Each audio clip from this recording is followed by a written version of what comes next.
नमस्कार। आज हम अमेरिका की दो बहुत अहम खबरों पर बात कर रहे हैं। हमारे पास कुछ स्रोत हैं इनके बारे में। जी है। एक तरफ है वो बड़ा सरकारी बिल जो 4 जुलाई को पास हुआ। हाँ, वन बिग ब्यूटीफुल बिल। हाँ, और दूसरी तरफ टेक्सास में जो भयानक बाढ़ आई है वो।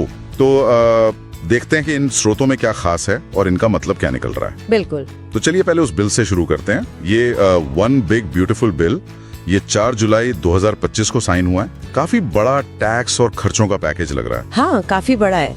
इसमें कई मुख्य बातें हैं, जैसे इनकम टैक्स में कुछ राहत दी गई है। किसके लिए? ये मिडिल क्लास और जो ज्यादा कमाने वाले लोग हैं उनके लिए। अच्छा।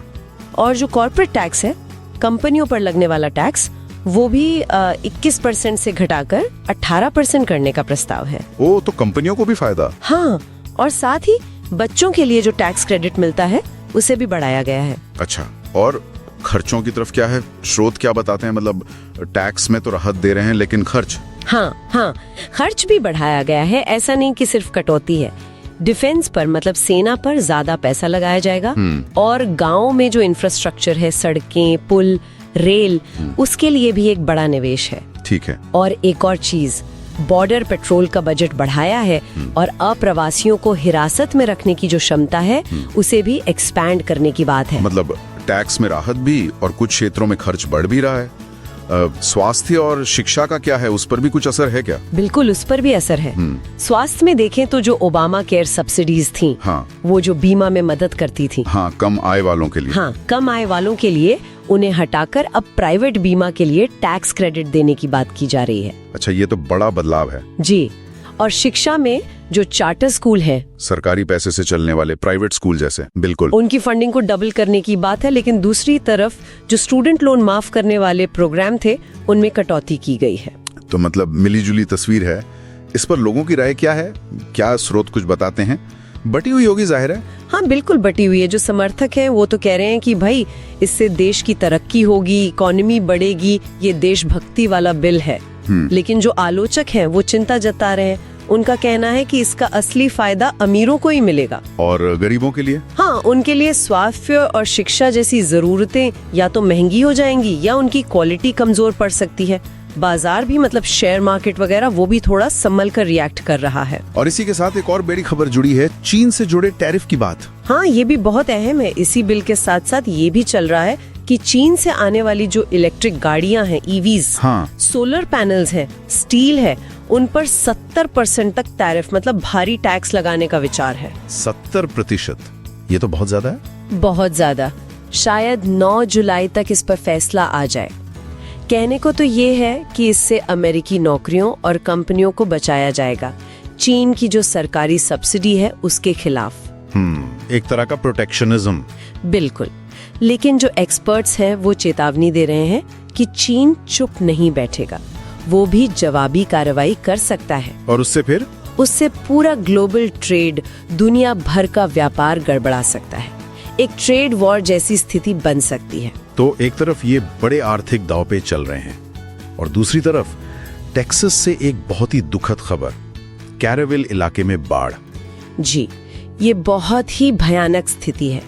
3 और 4 जुलाई को ग्वाडेलूप नदी के पास अचानक बाढ़ आ गई। अचानक? मतलब बहुत तेजी से बहुत भारी बारिश हुई और रिपोर्ट्स के मुताबिक सिर्फ 2 घंटे से भी कम समय में नदी का पानी 12 फीट से ज्यादा बढ़ गया। अरे बाप रे, 2 घंटे में 12 फीट? हाँ, फ्लैश फ्लड जिसे कहते हैं। इसका सबसे बुरा असर नदी किनारे जो कैंप साइट्स थे उन पर पड़ा, जहाँ लोग छुट्टियां मनाने जाते हैं। हाँ, कैंप मिस्टेक और कुछ आरवी पार्क्स जहाँ लोग अपनी कैंपर वैन वगैरह में रहते हैं। दुख की बात यह है कि अब तक 24 लोगों की मौत कंफर्म हो चुकी है और दर्जनों लोग अभी भी लापता हैं।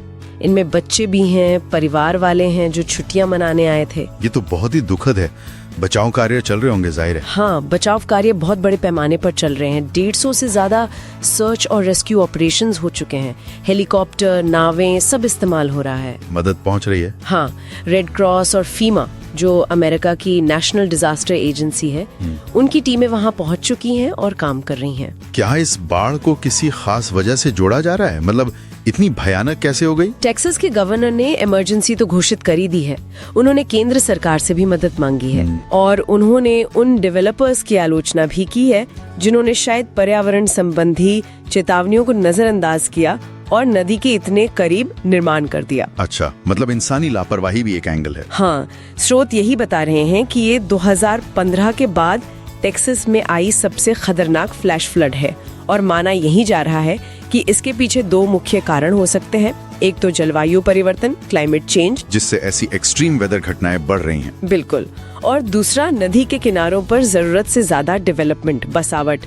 इन दोनों ने मिलकर शायद इस आपदा को और गंभीर बना दिया। तो कुल मिलाकर अगर हम इन स्रोतों को देखें तो दो बिल्कुल अलग तरह की लेकिन बड़ी तस्वीरें उभर रही हैं। एक तरफ वॉशिंगटन में अर्थव्यवस्था को लेकर बड़े फैसले, संभावित व्यापारिक झगड़े, हाँ, और दूसरी तरफ टेक्सास में जलवायु से जुड़ी एक भयानक तबाही और उसका इंसानी पहलू। और यहीं पर एक बड़ा सवाल खड़ा होता है जो इन स्रोतों से निकल कर आ रहा है ना? बिल्कुल, सोचने वाली बात यह है कि आने वाले सालों में एक तरफ ये आर्थिक बदलाव होंगे, बिल का असर, टैरिफ का असर, व्यापार की स्थिति, और दूसरी तरफ जलवायु परिवर्तन के कारण ऐसी आपदाओं की बढ़ती हुई चुनौती और उनका बढ़ता हुआ खर्च। ये दोनों चीजें आपस में कैसे इंटरैक्ट करेंगी? क्या ये एक दूसरे की मुश्किलों को और बढ़ाएंगी या कोई संतुलन बनेगा? हाँ, ये एक ऐसा सवाल है जिस पर शायद आगे और ध्यान देना होगा। ये इन स्रोतों से उभरता हुआ एक जरूरी विचार है। इस पूरी जानकारी को समझने में हमारे साथ रहने के लिए धन्यवाद।